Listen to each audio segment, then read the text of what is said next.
Welcome to the Neijiaquan podcast. This is Isaac Kamens. This is a bi-weekly podcast where my friend Jess O'Brien and I discuss internal martial arts, qigong, and meditation. This week we continue our discussion about Liu Hongjie and his life. We talk about his final meeting with Bruce and the training they did at the end of Leo's life.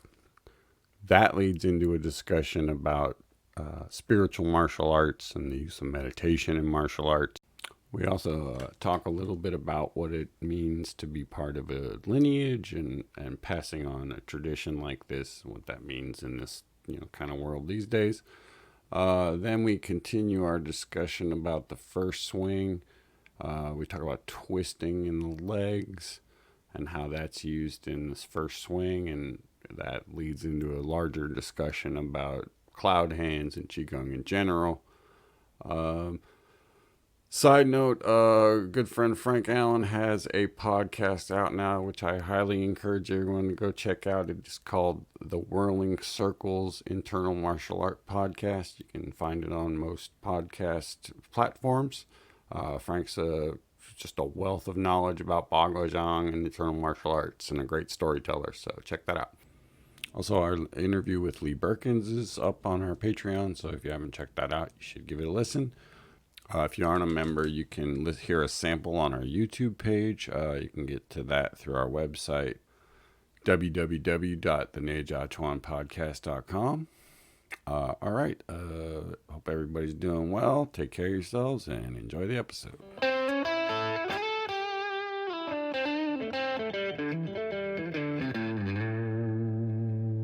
Welcome back to the Neijiaquan podcast with Isaac and Jess. We've been continuing our journey reading Opening the Energy Gates of Your Body by B.K. Francis. So at this episode, we've reached the end of the foreword, the author's journey in China and learning Qigong practices and martial arts. And now he's with teacher Liu Hongjie. At this point, Liu commenced the teachings of Bagua and Xingyi, as well as certain Qigong methodologies. This training went on for 3 years, 7 days a week, nonstop. So it sounds like he'd recovered from some injuries and they returned to Bagua and Xingyi training at that point. And it sounds like they were, more than likely doing, things like the more advanced practices, like the later palm changes or even animals of Xingyi. He doesn't say that here, but I'm assuming that's where that kind of training would take place. I believe you are correct. Liu filled in many gaps in Kumar's esoteric education and escorted him to places in the mind he never knew existed. So, wow, that's pretty hardcore. It sounds like they're doing a lot of meditating as well as these martial arts practices for a couple of years straight. Yeah, I mean, I think it's, what he sometimes refers to as the quote-unquote spiritual martial arts, right? Where it's that trying to do the meditative stuff at the same time with the martial arts and in the martial arts. There's a whole practice of Taoist monastic stuff that's done walking and how you can do that same stuff sitting or lying down or moving. So, or even in interaction. Right. Or, two-person interaction, which would be what martial arts would fall into, right? Of course, yeah.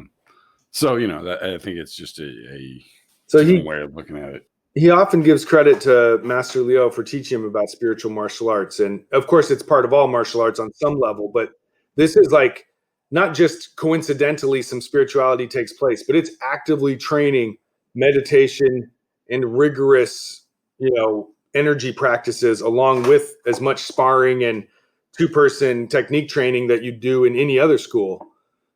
So my impression is always that, spiritual martial arts takes an extra level of enthusiasm and focus if you're really going to do it. And it sounds like Liu Hongjie may have been the source of some of that training that he refers to there.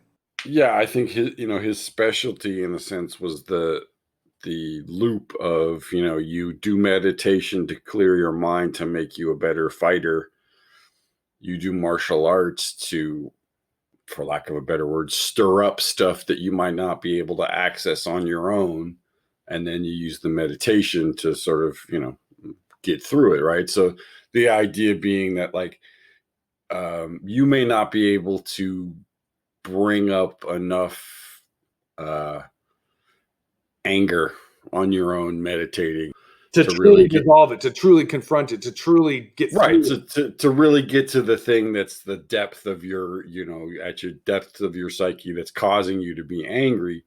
But if somebody punches you in the nose, It's a all lot of that easier. right, all of that anger is going to come right to the surface, and you're going to have this moment, and it's not a very long moment, but you're going to have a moment where if you can catch it and say, okay, I'm going to use this now to, jumpstart my meditation, it can be a very powerful tool. So it's one of the ways that using traumatic events as meditation, right? So there's an energy involved, just like there's an energy involved in a good moment of watching the sunset, and you can meditate on that. You can also meditate on, damn, I got punched in the face really hard just now, and I want to kill this guy. yeah, and what comes up after that? I mean, one of the things that sticks out for me is I remember getting into it with somebody one time, and I came out the victor in the scuffle, but then afterward, Bruce was like, "Well, what did you get out of it?" And was it was it worth it? And I was like, "Of course, it wasn't worth it. It was a bullshit scuffle with somebody in a class. There's no reason, But it's like you still in the moment, you get really worked up over these things, Yeah. And it's sort of like, so I think it's using those kinds of experience to sort of to jumpstart it or to amplify what's already there. And one more aspect that comes to mind was I remember a lot of times after we'd have a big sparring session and have a bunch of matches, we'd all end by meditating for a while afterward.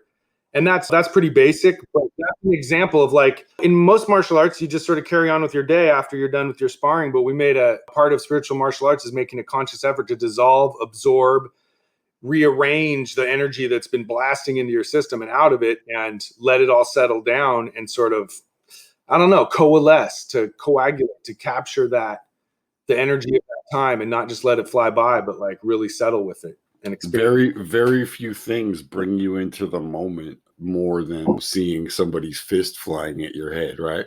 And so it's a very tangible thing, when you do some sort of really intense sparring, or even if you're not sparring and you're just practicing, and it's getting, you're getting really activated by what you're doing.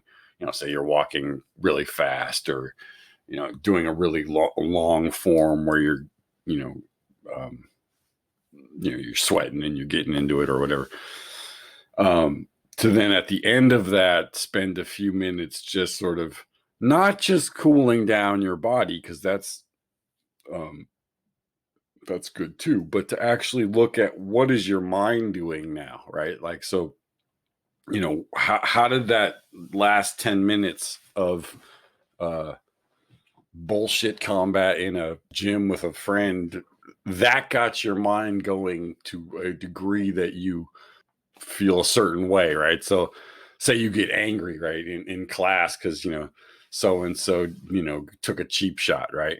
Well, on the one hand, yeah, they were a dick and they took a cheap shot, but you also got angry at them for doing it, right? So the meditation part doesn't care that they were an asshole, because assholes exist. It looks at, well, how did you react to it, right? And so again, martial arts is just a very unfiltered way of getting to that stuff. I mean, because I think you can use all sorts of activities. It's Could just, you even use internet commentators as a way of design? oh, hell yes. I mean, I think one of the reasons people like uh especially anonymous things on the internet is it allows you to access the deepest, darkest bits of your anger and sarcasm and whatever, and just no consequence, Yeah, right? you can I finally let mean, loose. if you go out in the real world and you start calling people names and screaming, there are consequences for that. um and I think, and that's where, to me, the ultimate is, people, I mean, this is a little off topic, but people arguing about chi online, right? Like, forget about whether it exists or not, but like if you're talking about, well, my way of doing chi is the right way, or doing movement is the right way, you're sitting in front of a computer. So it's all just ego, there's nothing real there. So, that just brings me to thinking about how, in spiritual martial arts, you use conflict to bring up emotions, so then you dissolve them. Well, if you're going on the internet and arguing with people, you're bringing up emotions, but are you dissolving them afterwards? Or are you just reveling in them and letting them toxify you and poison you? Because I think we're all guilty of that. And I think it's just like a bar fighter who's getting in fights. That's not going to help you spiritually. But if you're sparring with people and then meditating after your emotions rise up, that might help you spiritually. So, the actions of fighting are the same, but what you do with the energy created by it is really what defines a spiritual martial arts path. And I think, the more I read about Liu Hongjae in Beijing, like this is the type of thing that he was talking about. This whole holistic side where the work with the energy, the work with the mind, the work with the physical body are all meant to make you a better person, not just to make you a killing machine necessarily, Right. It's a container for the internal work, right? The spiritual work. So, not to get too, philosophical or whatever, but sometimes there are things you can't solve with martial arts, right?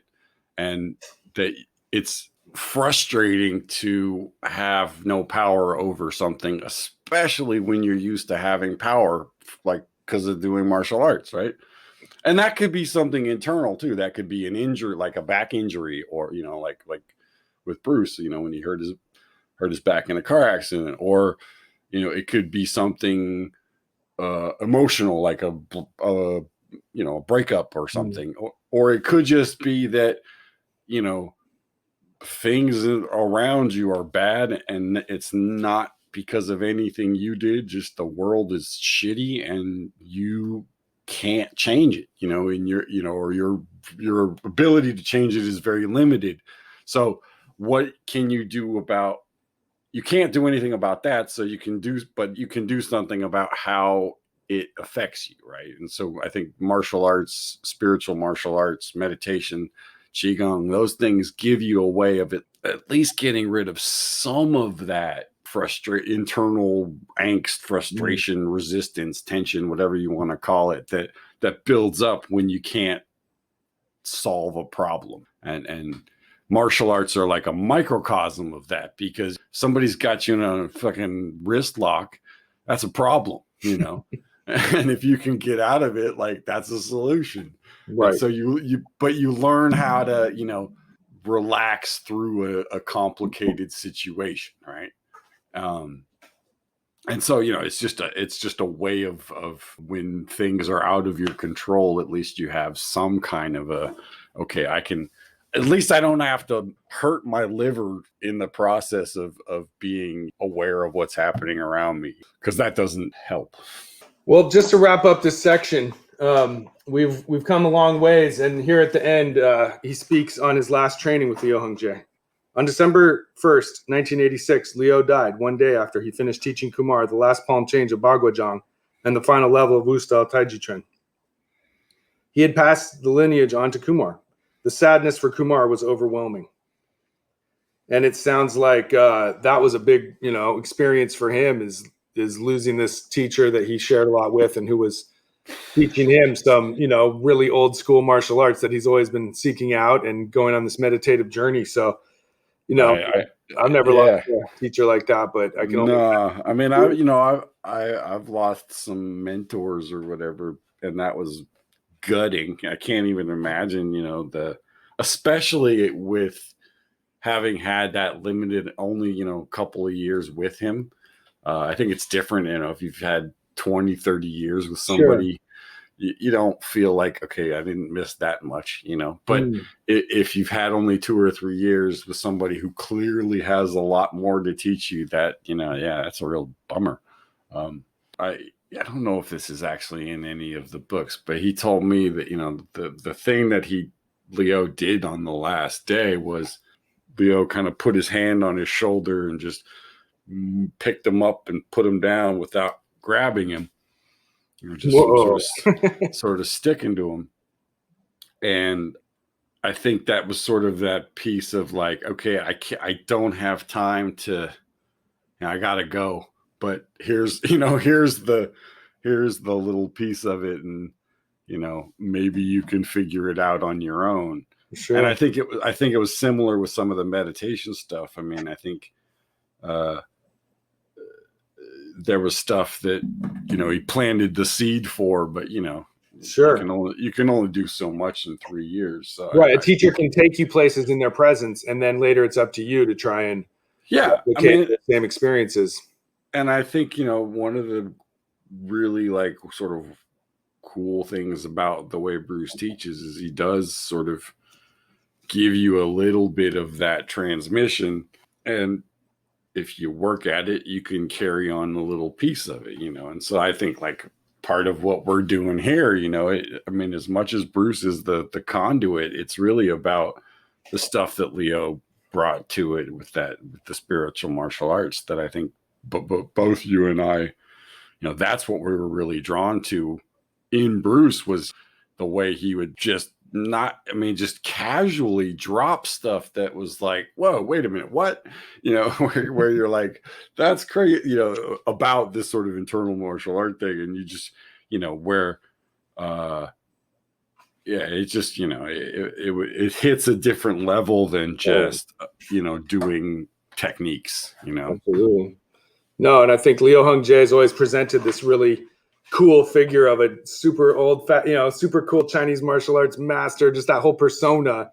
And then all the teachings that he's been recorded saying were pretty, definitely hit home for me. There seems like the man had a real depth to him. And I always feel like internal martial arts have a depth that keeps me interested, keeps me training, keeps me digging into it further because I just keep getting rewarded. It's pretty good stuff. Yeah. I mean, the reality of it is I think we all kind of have a little bit of that, Hollywood sort of thing of like, you're looking for the master with the long beard who's gonna like take you in and show you the way, and Bruce found that in Leo, at least for him, and Right. and I think that it was a long journey to get there, and he, it certainly doesn't sound like it was easy, but No.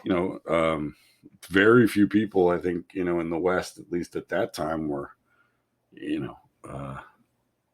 could even find people like of Leo's level. In the early 80s was, really hard time to access Chinese culture for performing. Well, and there weren't that many of those guys around. I mean, it's like, I think even in their heyday, there probably weren't more than 100 or 200 of these people, at any one time in one city. And so like, to find, to go to some place like Beijing and find somebody like Leo, that would have been a real challenge. And then to get that person to actually teach you is a whole nother level of, Right. I mean, I think it was quite a auspicious, thing for him to meet Leo, and, Baiwa was a big part of that for sure. I mean, this whole book is definitely a really inspiring journey, and Master Leo, of course, is kind of the capstone of it all. Yeah, I mean, for me, it's like over the years, I think it's like I said, it's become much more about wanting to preserve the tradition of him and his work rather than do the form a certain way because it's got a brand to it or whatever. It's like it's bigger than any one person. It's exactly. This is a tradition that goes deep in history, and it's not just us. It's not just him. It's not just Liu Hongjie. It's not just any of these guys. They're part of a strain of martial arts culture in China that I find really cool. What can you say? I mean, if you either like it or you don't. Some people don't dig it. There's other sides of it. That's the beauty of Chinese martial arts. There's something for everyone, literally. Yeah. Well, and I think you and I certainly bonded over a common interest, and I think a lot of our friends also had kind of the same thing of there's that warrior priest mentality, right? Of you want the martial ability to protect yourself, but you don't want to go around starting fights. Right. You want to use it for good, and you want to, you want to be one of the good guys. And I think Leo really, if nothing else, embodied what it was to be one of the good guys. So moving on to the Cloud Hands chapter of the Energy Gates book, we're still working on spiraling the upper body. Here we coordinate the arm spiral with the pivot in the quad. So at first you're just, sort of twisting and drilling your hand up and down. Now you shift and pivot inside the hip and the quad. As the waist turns, the arm rounds and makes an arc to accommodate the turning of the waist. We've discussed the turning of the waist a little bit previously in the previous chapter, talking about the quad, the knees, and so on. I mean, I think the only thing that I'd throw out there and say is, he emphasizes here, the 4 points of the quad and the shoulders nest stay pointed in the same direction at all times. So in other words, you keep the cohesion of your whole waist and shoulders and don't overstretch one in coordination, out of coordination with the other. Keep your nose and your belly button pointing the same direction. That helps guide the 4 points, and you don't just distort yourself. In other words, don't overreach trying to do it right. Don't twist the spine. Just stay within your nice little bubble, and bit by bit, you'll start to loosen up and gain flexibility inside that quad, inside that shoulder. You just have to stay comfortable and stay smooth, and bit by bit, it just energizes your torso. I talked about this before, about there's different actions that the quad can do. And so initially, right, when you're just shifting side to side, it's an up and down.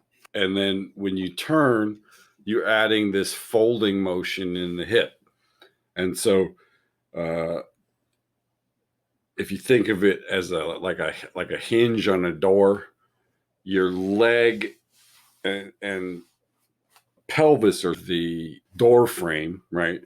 And that hinge can open in either direction, right? So you can turn away from your weighted leg, you can turn towards your weighted leg.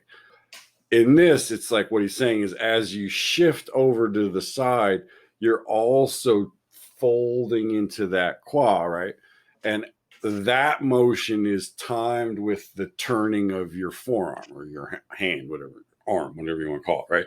So that the the amount of time it takes you to turn to the side with your legs is the same amount of time it takes you to turn your hand over, and that you aren't overcompensating for your lack of ability to turn with your waist by twisting your upper body, right? So the most common mistake when people start this is they can't turn their hips more than maybe 20 degrees, and they just pull the shoulder to the side more. So, from their solar plexus up is facing 45 degrees, but everything below it is facing, 22 or less, right? And that creates this sort of torquing of the spine, and you lose those 4 points. So having those 4 points lined up in a little box just keeps you from breaking the connection between your hip and your shoulders, i.e. twisting your spine, which is really easy to do when you first, do these type of things and you aren't too aware of what your limitations are, right? Because it's way easier to twist your upper body than it is your lower body. What you can do with your shoulder, you're far less limited because you don't have anything holding it in place, where your hip, has this limitation. So that's going to be the the metronome for it. And you have to time the movement of the arm to what your hip is doing, not try to catch up with what your upper body is doing. Well, that brings me to this next section here, twist the leg muscles. The thigh muscles should twist in the same direction as the waist at a speed proportional to that of the arm twist. So like you're saying, the movement of the arm, the waist, the hand, the more coordinated, the better, and over time that rhythm gets into your nervous system. The key word there is the proportional thing, right? That obviously, different parts of your body can move more than others, but it's about, if your arm goes 10%, your waist goes 10%. If your waist goes 15%, your arm goes 15%. Right. They all match. And the awareness to achieve that kind of connection is really, we've talked about the 6 harmonies and stuff with the standing, and it's that piece about keeping everything like integrated. Right. I mean, that's just a key. So at the end of this paragraph, he mentions a interesting little tidbit talking about the wrapping of the leg muscles, and how important that is to make sure that nothing damages the knee, that the energy flows, or the pressure goes around the knee rather than into it. Secondly, it spirals the tissue of the leg. So the spiraling energy developed in the spiraling energy body, another volume of this series, Advanced Qigong, can be more readily absorbed by the body. One way to get that, he'll often do in the classes is do a massage technique where you actually physically grip and twist back and forth the tissues of the calf and of the thigh to get those tissues to kind of wake up and get alivened, so they're not just like a block of wood, but that twisting, that wrapping, that spiraling, whatever you want to call it, is essential to developing the spiraling energy body training, where you're pulling energy off your body through the spiraling process. If your physical tissues are looser, right, that it's less of a challenge to twist them, right? If they're bound up, it's hard to twist them. And so it's this thing of, twisting will unbind things, and unbinding things will make it easier to twist. So we reach the end of the chapter where he says, just go ahead and now put the movement together, and do the whole complete cloud hands on both sides. So you put it together, you shift side to side, you raise the hand each way. He says, with practice, cloud hands should become one smooth movement rather than two separate movements on each side. So you get to the point where you're linking them together with fluidity. When you first do it, it's kind of clunky, and there's sort of a start, stop. Every time you hit the middle, you kind of pause. Eventually, you just get that it's a smooth flow back and forth. And so another thing that came up in that one that I thought was of interest. This one simple cloud hands movement is the foundation for almost every movement done in Tai Chi. The additional movements of Tai Chi just serve to increase the lengthening of the tissue begun here. So this lengthening and stretching is meant to, break up the congestion in the body and get everything loosened up and warmed up and reconnected, and just, and the final piece here, he says, the name cloud hands is not exclusive to Tai Chi. The author has seen over 400 exercises in China that use the name cloud hands, which is essentially a poetic term open to numerous interpretations. So this is an exercise name that's used in a lot of different systems. So this version of cloud hands isn't the only one, and you find it in. Yeah, I mean, I think that there's a general sense of, most of them have a similar pattern of, some sort of shifting side to side and the arms going up and down, but there are a lot of variations on it. Right. Absolutely. No, I think that's, I've seen it before in different systems as well. There's a lot, there's a lot of that in Tai Chi or Chinese martial arts in general, where they just use these terms that are sort of, that they exist in culture, right. Culture and stuff. So. Right. The martial art is drawing from a cultural thing that is common to all of them.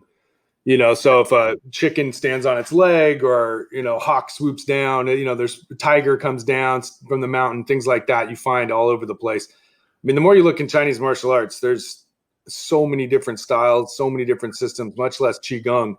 It's vast. I don't think we here in the West really have anything, maybe different, I don't know, religions or something, but there's a multiplicity there that we don't really have here. The population's so large with such a long history.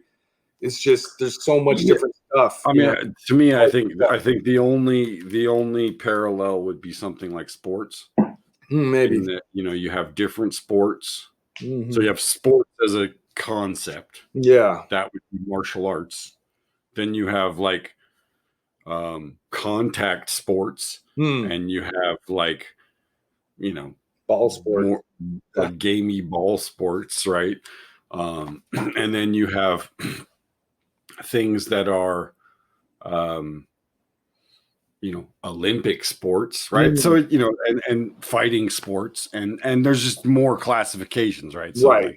So many varieties. Yeah. It's almost like if we added our sports in the West gave them another 300 or 400 years, then you'd be closer to what they've got. Those cultural illusions work their way in. Right. You would start having different kinds of, football with different rules, and, different sets of different paddings or, whatever, just variables, right? And names that go down for hundreds of years rather than, ours are only a couple hundred years old for the most part. So give them another 400 or 500 years, there would be a lot more to unpack, Well, I mean, and, sports uses a lot of terms mostly from war and, stuff like that. But, they talk about skirmishes, they talk about, battles on the field and all this. So there's definitely a lot of, Bruce would use the term martial sublimation there, right? They're taking things from martial sports or martial arts and applying it to sports. Right. Old fashioned. And, that's fine. I mean, like you said, the vastness of the different styles of Qigong is equal to the vastness of styles of martial arts, right? So, or even more. Probably more, yeah, right. Because one way to think of it, from a sort of a historical context is, right, like that there are motions that the human body does that are good for it, right? And if you study the body for any amount of time, you essentially come up with the idea that a motion similar to walking, right, or sort of like cross-country skiing type of motion, right, where you have the body doing these sort of rowing is another one, right, where you cross body connections. These type of things are good for the body because that's sort of how it was designed to move. So internal martial arts, Qigong, they just have had 1,000 years longer to analyze how these things work.